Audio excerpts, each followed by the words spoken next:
next comment coming up. All right, this guy right here in front, funny guy, been coming through for the last month or so. He's got his own company, Y2K Productions. Give it up for the very funny POPPA, Will.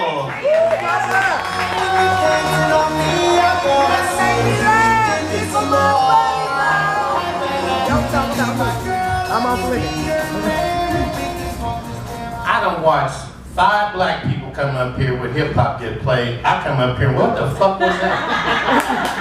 I just knew. I come up here doing Negro Hour, I was gonna get some black, some old, 90s, maybe, right? Fucking didn't get it. My only friend in the world is here. She's beautiful. She is, isn't she? Thank you, thank you. And I promised her and a friend of mine a long time ago that I would never get on stage and talk about them no more God. in my company. She is so amazing. Thank you, thank you, thank you, thank you. Give me that a round of applause. See, I really know her. See, he's just met her and I'm still jealous over that shit. I mean, I'm taller than she is, right? Right? Please? No. Taller than she is? We haven't seen her stand up yet. Okay, well I'm taller than she is. And I ain't gonna talk about her, so y'all are in trouble because I'm gonna talk about y'all. Okay? Uh-oh. Because I'm gonna stretch this out till she gets back to it. But what I really want to talk about is how in the 21st century, you know, things are able to come out. Let's give a round of applause for what you, the first thing you think of that has come out the closet and is okay in our society now. Go ahead, applaud. Them motherfuckers over here ain't did shit probably in the last 20 years. Okay, but that's cool. They still probably cool. They just don't get it. What I mean is, see, he's so young that gay has been okay all his life, right? Gay's fine. Yeah, gay is way cool now. Gay is way... I mean, you can see guys now in public that you would never have thought they were gay. You just thought, oh, he just gets all the pussy. He's just so fine looking, right? But now what's the first thing you think? Hey, he's gay, don't be touching me. Oh, it ain't even like that no more, is it? No. See, that's the difference between me and being so old. I gotta learn what you young people have learned, because I've been out of school since, sure was. Been out of school about that long. So I might say a bunch of shit that ain't really funny, because it ain't really what I came here to talk about. What I really came here to talk about is, you know how, okay, so I know all of y'all get this one. You know how you, in the old days, you had to go to the raggediest house on the block that had the lights out? You had to go through the alley quiet, so the dog next door wouldn't bark. And then you knock on the door in the back, and dude would come to the door and say, yo, what's up? Hey man, can I get a dime back? Right on. And then you go out the alley. Now you can just walk up to your friendly neighborhood fucking marijuana Safeway and get that shit right off the counter, right? Right over the counter. Just get that shit. Yeah, let me get an eighth of whatever the fuck that's called, right? Wasn't like that in my days, okay? And I'm gonna tell you something. If y'all know anything about dispensaries and you buy your weed from there, fuck you. You don't know what you're doing.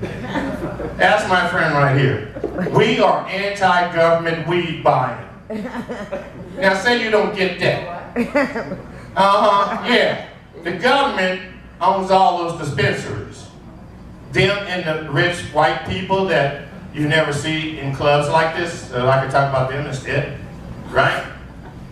But anyway, I'm gonna say what I really came here for next time, because, you know, I really want to come out about the fact that, you know, I'm a mud diving, serial tit peeper.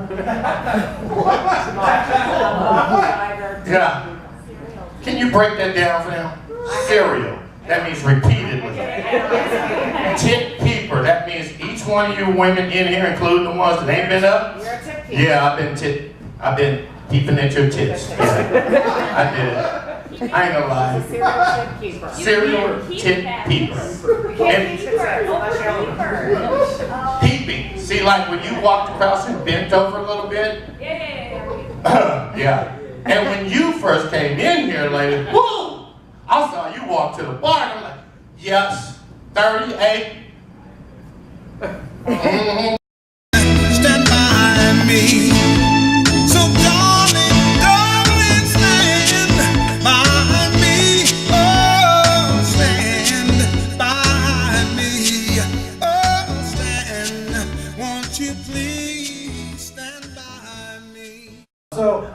Hispanic guy. And, but it's funny, like when people find out I'm Hispanic, like I always get an interesting reaction. They're always just like, oh, you don't look Hispanic.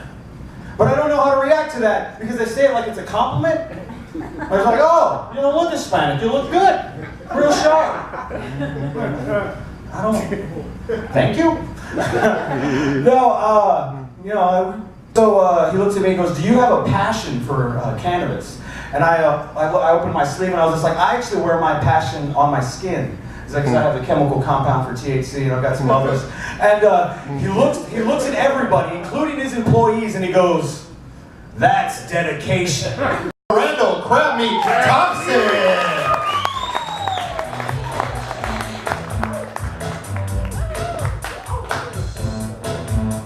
I'm pretty fucking depressed. I'm upset.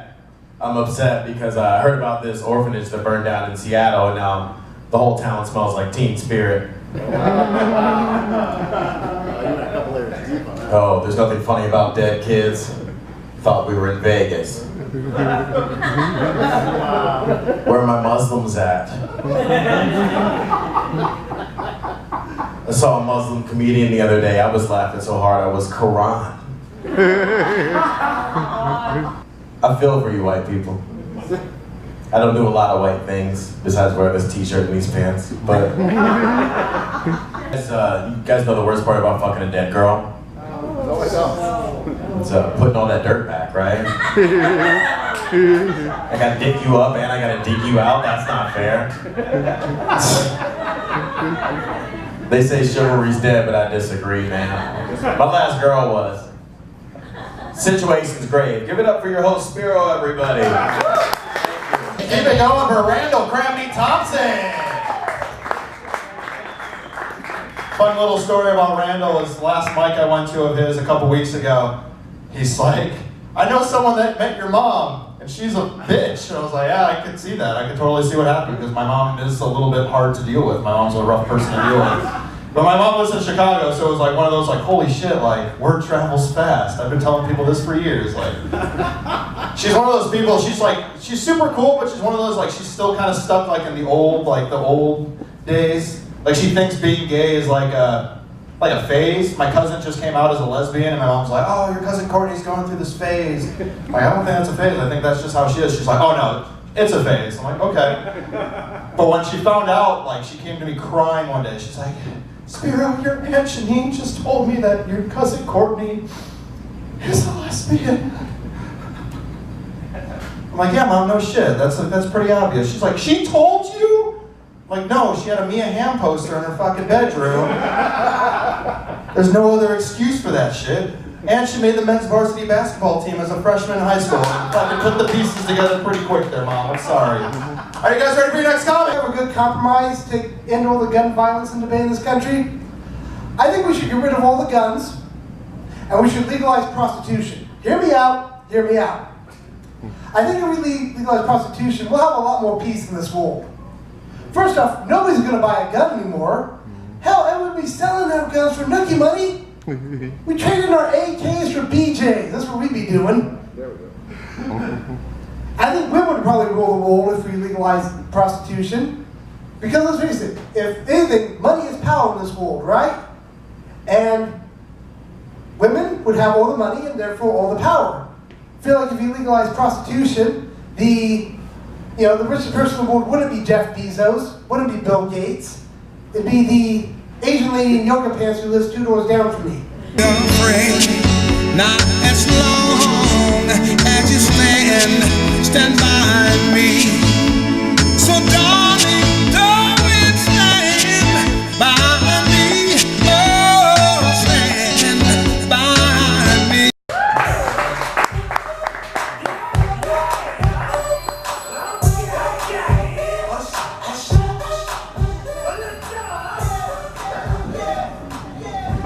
That's my jam. I recently started seeing a therapist. The therapist told me I should keep a journal and write down my most intimate thoughts. So I'd like to share with you guys my first journal entry. Dear Diary, How come no one's ever created pepper jack cheesecake?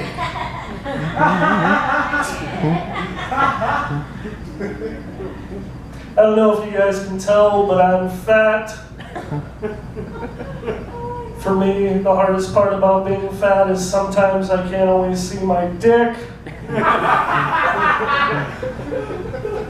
I'll wake up after a hard night of drinking and be like, oh my God, where'd it go?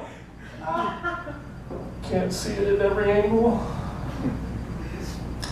There are some advantages to being fat, though. I keep powdered donuts in my car in case I get pulled over with cocaine in my pocket.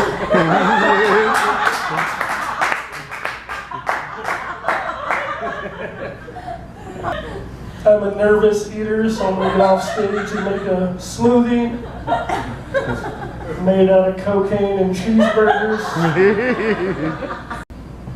The ice cream man has bars on his window. My mother put on the back of my jacket, this kid carries no lunch money. Hey, in San Francisco, cornhole is not a bar game.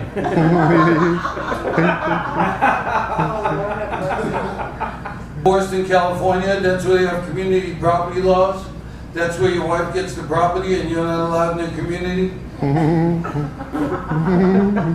I wanted to tell somebody, but she got custody of the friends. Every other week I get to pick up my kids and visit my stuff. She wanted more sex. I put an ad on Craigslist. Now, I absorbed my twin brother in the womb. Yeah, that explains the size. I look like I ate me. I mean, like for myself, like I get my daily checkups, but go as him, because I'm not trying to have, any more medical bills on my credit. And my credit's fucked up, man. My weight and my credit score touched each other yesterday. Now, a friend's kid brought a pocket knife to school the other day, and you really can't do that in this day and age. It's 2018, you can't bring a pocket knife to class. Fucking kid's 13 years old, doesn't know that you shouldn't bring a knife to a gunfight. Get it? Because they're all shooting.